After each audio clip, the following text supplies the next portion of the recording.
금리 경로 예상을 기존대로 유지했다라는 점 재미있는 부분이야. 트럼프의 관세 놀이를 생각보다 대수롭지 않게 여기고 있는 게 아니냐고. 그것 때문에 이번 주는 소나기가 가끔 내리는 흐린 날씨를 보일 가능성이 있을 것 같아. 아버지, 우선 지난주 가장 중요한 이벤트였던 FOMC부터 살펴보고 가야겠죠. 역시 연준은 시장의 예상대로 기준금리를 동결했어요. 올해 성장률 전망치는 낮췄고 인플레이션 예상치는 높아지면서 스태그플레이션 우려감을 키웠음에도 불구하고 놀랍게도 연말까지 총 2번의 기준금리 인하를 단행할 것이라는 기대를 유지했죠. 시장이 관세 불확실성 그리고 인플레이션의 더딘 개선으로 인해서 금리 인하 횟수가 조절될 가능성이 높다라고 예상했었던 점을 감안한다면 FMC 이후 주가가 상승했다라는 점을 충분히 이해할 수 있겠지. 지난 시간에 아버지께서 이번에 관심을 가져야 할 부분이 QT의 중단이나 혹은 지연 여부라고 말씀을 해주셨잖아요. 보니까 연준이 이번 회의에서 내달부터 양적 긴축의 속도를 줄이기로 그렇게 결정을 했더라고요. 위원회는 매월 최대 250억 달러의 국채와 350억 달러의 주택 저당증권이 만기 도래 시 재투자하지 않는 방식으로 QT를 진행해 왔었는데 이 중에서 국채의 QT 한도를 50억 달러까지 줄이기로 했어요. 국채와 MBS의 양적 긴축 이론적 수치는 월 600억 달러 수준이 맞는데 사실상 400억 달러 수준의 속도로 줄여왔었어. 근데 이번에 200억 달러 수준으로 거의 절반 가까이 속도를 줄이겠다라고 한 거야. 다만 연준은 성명에서 크리스토퍼 월러 이사가 이 같은 QT의 속도 조절에 반대했었다라고 말했어. 연준은 경제 활동이 견조한 속도로 확장했고 또 실업률도 지난 몇 달간 낮은 수준에서 안정돼 있다고 판단하기도 했지. 하지만 인플레이션과 관련해서는 다소 높은 상태라고 평가를 했는데요. 위원회가 완전 고용을 지지하고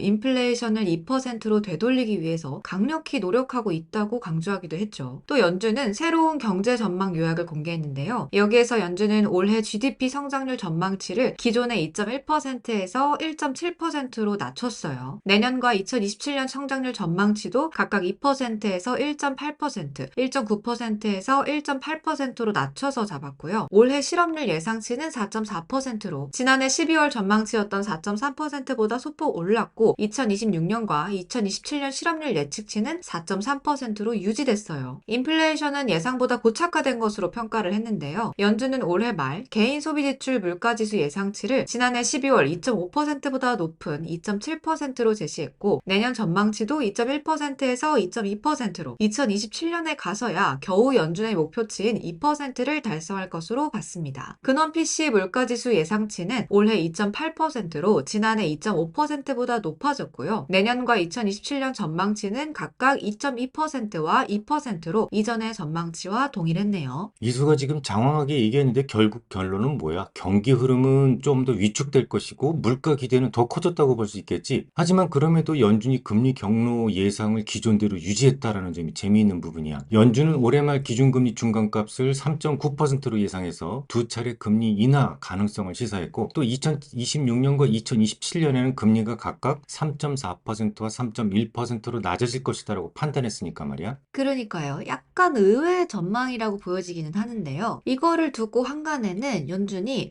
약간 뭐랄까요. 이 트럼프의 관세 놀이를 생각보다 대수롭지 않게 여기고 있는 게 아니냐고 그렇게 해석을 하시는 분들이 꽤 많은 편인 것 같더라고요.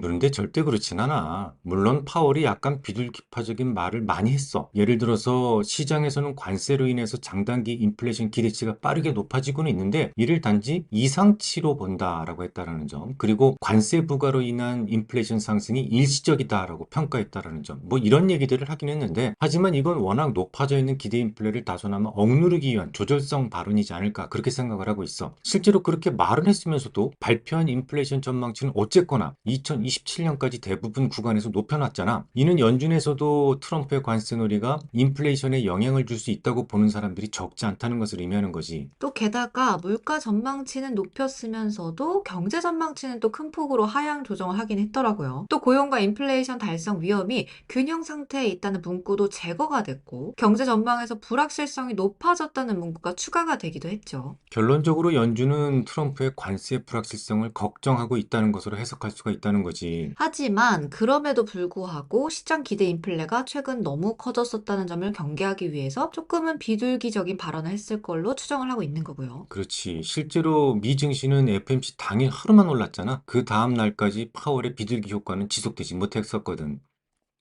이어서 이번 주 주요 이벤트와 경제 지표를 확인해 볼게요. 우선 25일에 발표되는 컨퍼런스 보드의 소비자 신뢰 지수와 28일 발표될 미시건대 소비자 심리 지수가 중요하겠죠. 그렇지. 지난 2월 조사에서 깜짝 놀라게 했잖아. 경기 침체 우려를 키우면서 시장을 조정으로 몰고 갔던 장본인들이기도 했지. 기대 인플레이션과 경기 악화를 예상하는 비율이 증가하면서 시장에 우려감을 안겨주었기 때문에 이번에도 비슷한 수준의 물가 우려와 소비 심리 위축을 보일지가 궁금한 부분이야. 먼저 발표되는 컨퍼런스 보드 신뢰 지수에 대한 시장 컨센서스는 지난달 98.3 대비 추가로 둔화된 94로 예상이 되고 있어요. 그렇다면 이번에도 조정을 보일 가능성이 좀 높다고 볼 수 있을까요? 꼭 그렇지는 않아. 시장은 참 재미있는 특성이 있는데 악재라고 할지라도 같은 재료로 두 번씩 같은 조정을 보이지는 않아. 게다가 파월도 서베이 지표 한두 달 약세를 보였다고 해서 실물 지표가 실제로 찌그러드는 것은 아니다라고 발언했었기 때문에 다소 위축되는 숫자가 발표되더라도 지난달처럼 크게 실망감을 주지는 못할 것 같아.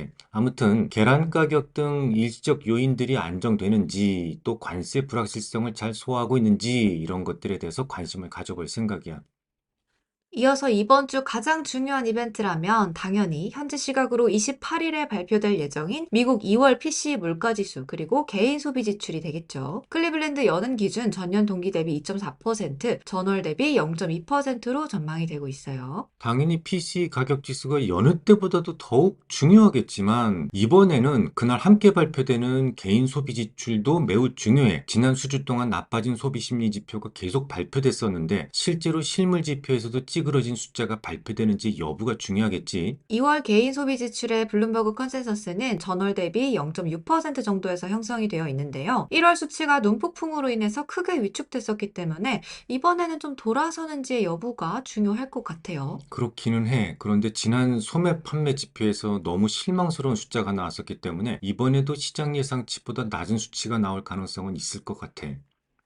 이어서 주요 이벤트라면 역시 이 상호 관세 부과를 약 일주일 정도 앞둔 시점이라는 점이 좀 중요하지 않을까 생각이 되네요. 당연히 중요하지. 그것 때문에 이번 주는 소나기가 가끔 내리는 흐린 날씨를 보일 가능성이 있을 것 같아. 이 트럼프 대통령이 협상력을 높이기 위해서 재차 무역 상대국들을 겁박하면서 주가의 변동성을 높일 수 있기 때문이겠지. 그럴 수도 있겠죠. 그런데 또 베센트 재무장관이 최근에 인터뷰에서 4월 2일 상호 관세 부과에 대해 국가별로 관세율을 다르게 매길 거다라고 밝히면서 이미 일부 국가 간의 협상을 시작했고 관세가 부과되지 않는 곳도 있을 수 있다고 그렇게 말을 하기도 했더라고요. 그렇지. 그런 발언들은 결국 뭘 뜻하는 거야? 관세는 결국 수단일 뿐이고 목적은 아닐 가능성이 있다. 그런 추론이 가능하기 때문에 오히려 4월 2일을 기해서 시장은 걱정보다도 안도할 가능성이 높아. 이 트럼프의 관세 쇼는 멕시코와 캐나다에 있는 기업들에게 미국으로 생산 시설을 옮기라는 것이 진짜 목적이라고 지난 영상에서 말했었지. 그리고 아빠가 오래전부터 이야기하기도 했는데 트럼프의 관세는 우선 법적 타당성부터 부족하다는 말을 계속해 왔었잖아. 특히 트럼프가 들고 나왔던 국제 비상 경제 수권법이라는 것이 전쟁 등 특수한 상황에서만 꺼낼 수 있는 긴급법의 성격을 가졌다고 말했었는데 트럼프는 국제 비상 경제 수권법을 이용해서 캐나다와 멕시코, 중국에 관세를 부과하고 상호 관세마저 예고한 상황이야. 의회나 기업들의 의견 수렴을 하지 않고 대통령 임의대로 관세를 부과할 수 있다고 트럼프가 실제로 믿고 있는지가 심히 의심스러워. 근데 그나마 정말 다행인 건 제이미슨 그리어 USTR 대표가 트럼프 내각에서 관세 불확실성이 더는 커지지 않도록 조율을 시작했다는 점일 것 같은데요. 지금까지 하워드 러트닉 상무장관이 주도했던 관세 정책은 너무 이랬다 저랬다 하면서 시장 불확실성만 키웠었잖아요. 하지만 방금 아버지께서 말씀하셨듯이 국제비상경제수권법은 국가 비상사태를 근거로 하는 법이기 때문에 단지 무역 불균형을 이유로 관세를 부과한다면 정당성을 갖추긴 좀 어렵겠죠. 그래서 이걸 수습하기 위해서 지난 2월 말에 임명된 제이미슨 그리어 USTR 대표가 관세 정책의 질서를 바로 잡겠다는 거고요. 트럼프 1기 때 USTR 대표를 맡았던 로버트 라이트하이저의 측근인 그리어는 법률적이고 체계적 접근을 선호한다는 그런 평가를 받고 있는데요. 기존의 관세 부과 과정에서 생략됐었던 공개 의견 수렴 절차를 복원해서 기업을 비롯한 이해관계자들의 공식 의견을 청취하고 또 반영시킬 수 있는 방법을 마련하려 하고 있다는 소식이 있었어요. 그렇게 되면 기업들은 당연히 관세 부과에 대부분 반대할 거야. 미국은 제조업이 없다고 그랬었지. 이 달러를 발행해서 뭔가를 사오는 것이 가장 남는 장세이기 때문인데 미국에 뭐 자동차 회사가 있다라고 하지만 조립만 해. 부품은 거의 대부분 멕시코 등으로부터 들여오거든. 애플이 제조업이다라고 할 수 있겠어? 뭐 물론 제조업이지만 거의 부품은 외부로부터 조달해서 조립만 하잖아. 이들에게 25% 관세를 때리게 되면 자신들 자동차나 휴대폰 제조 원가도 덩달아서 25% 오르는 거야. 뭐 어쨌거나 다행스러운 소식이기는 하네요. 기업들이 좀 지금 트럼프 관세로 인해서 굉장히 혼란스러운 상태잖아요. 그렇지. 기업들은 불확실성이 커지면 일단 투자부터 중단해. 고용과 같은 장기 경영 의사결정을 미룰 수밖에 없잖아. 트럼프가 얼마나 인정하고 따라갈지 모르겠지만